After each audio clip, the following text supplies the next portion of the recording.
Hola, hola, muchísimas gracias por acompañarnos. Yo soy Gustavo Delgado. Hoy hemos invitado a don Marco Acuña Mora. Él es el presidente ejecutivo del Instituto Costarricense de Electricidad. Le agradecemos muchísimo que nos haya venido a visitar. Don Marco, ¿cómo le va?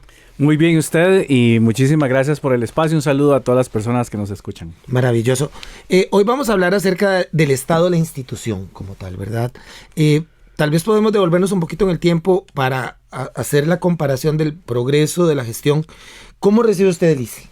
¿Qué podemos decirle a la gente de de ese inicio de funciones dentro de la institución? Cuando nosotros llegamos al ICE teníamos un objetivo muy claro que era, como dicen, limpiar y ordenar la casa. Nos encontramos una institución absolutamente paralizada, sin un futuro claro, sin un plan de inversión, sin una estrategia y también con una regla fiscal que imposibilitaba tanto gastar dinero para generar electricidad adicional, así como hacer nuevos proyectos de inversión.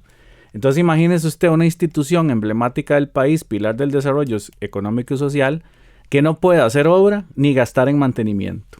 Estábamos destinados... Estaba amarrada. Absolutamente amarrada de manos y de pies también. Y por ende, pues tuvimos que soltar esas amarras. Y esas amarras nos tardó soltarlas por lo menos 1 año y medio, ¿verdad? Tanto a nivel interno organizacional, técnico y también político, ahí con el apoyo, por supuesto, del señor presidente, para quitarnos la regla fiscal, que era algo que nos iba a asfixiar como país, y ahorita le digo por qué. Muy bien. ¿Cómo ha sido el proceso entonces para ir precisamente liberando y creando un ICE que se vaya adaptando a las necesidades actuales del país? Lo primero que hicimos en aquel entonces, ya para conversar de lo que se hizo posteriormente, fue decir, ¿para qué existe el ICE? ¿Para qué existe la institución? Entonces, una de las formas más sencillas que vi yo personalmente para ello fue ir a ver para qué se fundó el ICE. O sea, ir a ver la ley de creación del ICE. Claro. Y básicamente está ahí para promover el crecimiento económico y el bienestar social de los costarricenses, apoyando la creación de nuevas industrias, la electrificación rural, el dejar de depender de combustibles importados. Incluso la ley es interesante porque ahí dice dejar de depender del uso de la leña, ¿verdad? Porque fue hecha hace muchos años.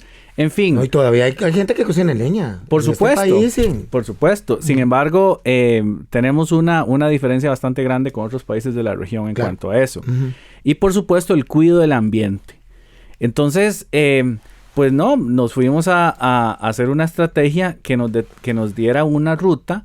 Y la ruta es electrificar la economía, que eso es sustituir el consumo de combustibles fósiles por el uso de electricidad, y también el crear ecosistemas de telecomunicaciones seguros para los costarricenses. Entonces esa fue... La cancha estaba bien marcada. Ya ahí marcamos la cancha, ¿verdad? Ahora sí, señores, todo el equipo, por aquí vamos.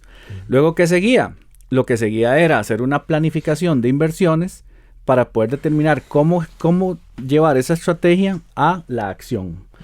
Y resulta que después de hacer esas planificaciones nos dimos cuenta que teníamos que invertir miles de millones de dólares en proyectos de generación eléctrica, de transmisión, de distribución, en redes de telecomunicaciones, conectividad internacional, etcétera. Entonces, cuando vamos a ver el tema de dinero, nos damos cuenta de que tenemos esas amarras financieras. Entonces, ¿qué hicimos? Empezamos a trabajar junto con la Asamblea Legislativa, o proponer a la Asamblea Legislativa el que nos quitaran de la regla fiscal. Nos quitan de la regla fiscal y gracias a que nos quitamos la regla fiscal, el país no tuvo racionamientos en el año 2024. Porque no podíamos gastar en combustible. Y en el 2024 gastamos 180,000 millones de colones en combustible y electricidad importada. Con la regla fiscal no hubiéramos podido hacer eso. Hasta cierto punto, esto que usted me dice de haber tenido que comprar combustible fósil, contradice un poco la razón de ser del ICE. Don Marco, cuéntenos. Pues era una urgencia en el momento. Pero es que le voy a decir por qué tuvimos que gastar tanto dinero en eso. Porque en la administración anterior se dijo que el país no necesitaba nueva generación eléctrica hasta el 2028. Entonces, cuando nosotros vemos que no se hicieron las inversiones en generación tanto propia del ICE como generación privada, como las propias cooperativas de electrificación, porque el MINAE no les daba permiso para poder hacer sus plantas, pues nos encontramos con un crecimiento de la demanda en el 2022, 23 y 24 y sin plantas nuevas de generación. Sí, no había Entonces, otra. lógicamente había que quemar combustible porque era eso o que el país no tuviera electricidad. Muy bien, pero ese no es, digamos, la prioridad no va a ser seguir comprando combustible, sino seguir en esa senda de que Costa Rica siga implementando fuentes sostenibles para la generación. Y en eso estamos. Ahora hablábamos extra micrófonos, por ejemplo, de las inversiones futuras para generación de energía solar.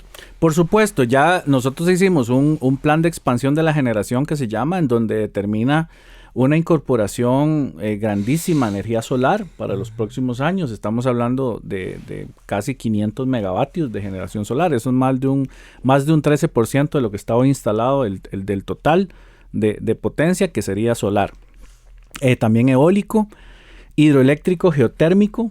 Y también tenemos que modernizar nuestras plantas térmicas, porque las plantas térmicas sirven de respaldo, claro, sirven de seguro, ¿verdad? Tenemos que contar con todas las posibilidades, ¿verdad? Para que nadie se quede o que el país no se quede con un desabastecimiento de electricidad. Y con el crecimiento económico que ha impulsado pues esta administración en todas sus áreas, pues por supuesto que el consumo eléctrico crece, ¿verdad? Porque hay más industria, hay más trabajo, hay más actividad. Y se volvió tendencia, o sea, ahora vehículos eléctricos, o sea, se habla de transporte público eléctrico, ¿verdad? Ahora se nos llama a nosotros, los usuarios o los ciudadanos, a buscar más, ¿verdad? Dispositivos o herramientas que se basen en la energía eléctrica. Sí, por eso es que en nuestra estrategia la línea fundamental en la parte de energía es electrificar la economía o colaborar en la electrificación de la economía. ¿Y cómo colaboramos? Pues dándole electricidad a toda la gente, a todas las personas y las empresas que lo requieran. Entonces aquí estamos hablando de vehículos eléctricos, buses eléctricos, que es algo que ya casi bien estamos trabajando fuerte en eso, en el gobierno. Super. Cocción, ¿verdad? Y procesos industriales. Por ejemplo, una industria en Belén acaba de instalar unos equipos para calentar agua que utilizan sus procesos que consumen lo que consumen miles de casas. Wow. ¿Verdad? Entonces pasaron de búnker a electricidad. Entonces, claro, pero vea qué interesante. Existe un plan de descarbonización, ¿verdad? Que fue impulsado en la administración pasada. Correcto. Pero se incentiva la demanda, pero se paralizan las inversiones y la generación de nuevas plantas. Entonces ahí había una contradicción que nosotros pues vinimos a corregir.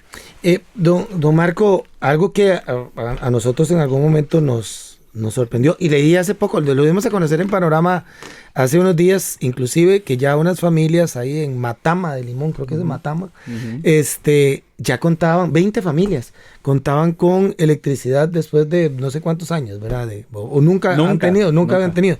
Todavía hay sectores en este país, comunidades en este país, que no cuentan con energía eléctrica. Y uno de los planes también es poder abastecer de esta importante herramienta a todos los costarricenses. Sí, el presidente tiene una frase que a mí me gusta mucho, una expresión que es que Costa Rica no termina en las fronteras y costas, sino que ahí empieza el país. Entonces, con esa línea hemos ido a ver de qué manera podemos llegar a todos los rincones del país. Entonces, en esta administración en el ICE implementamos un programa de electrificación rural, en donde tenemos un presupuesto ahorita de 23,000 millones de colones para los próximos, ya el año que pasó, 2024 y los años que vienen. Eso es un montón de plata. Es un montón de plata. Entonces, lo que pensamos hacer con eso es darle electricidad a miles de familias de este país que hoy no tienen. Wow. Y a la fecha ya hemos podido hacerlo a más o menos, hablando de personas, como a más de 3,000 personas. Que le voy a decir algo, ese es un programa de electrificación que tenía muchísimos años de no existir en el ICE. ¿verdad? Entonces, pero claro, ¿cómo se podía hacer si teníamos todas esas amarras? Correcto. Entonces, no solamente estamos haciendo un trabajo para el abastecimiento de la demanda como un todo, la industria y los grandes clientes, sino también volviendo la mirada a la electrificación de las zonas que hoy no tienen electricidad, porque es un mandato de ley del ICE, ¿verdad?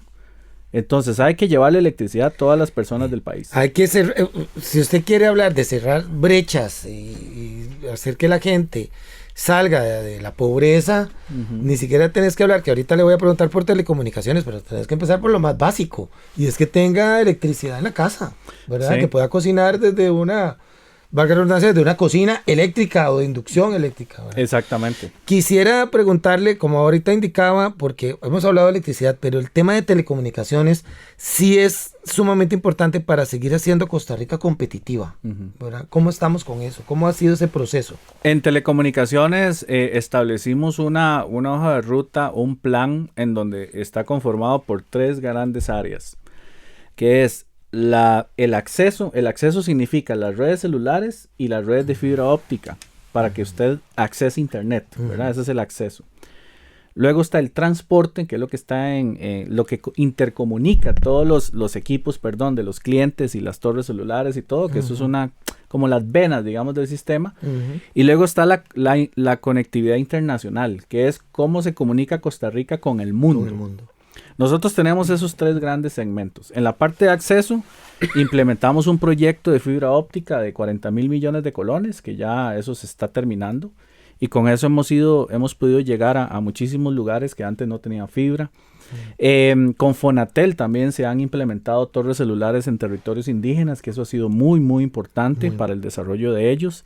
Hemos comunicado o hemos implementado junto con el MEP cientos y hasta creo que más de 1,500 escuelas con internet satelital, escuelas que no tenían servicio de internet, y los que no tenían electricidad se les pusieron paneles solares. Qué bueno. Entonces con eso ya cambia vidas, ¿verdad?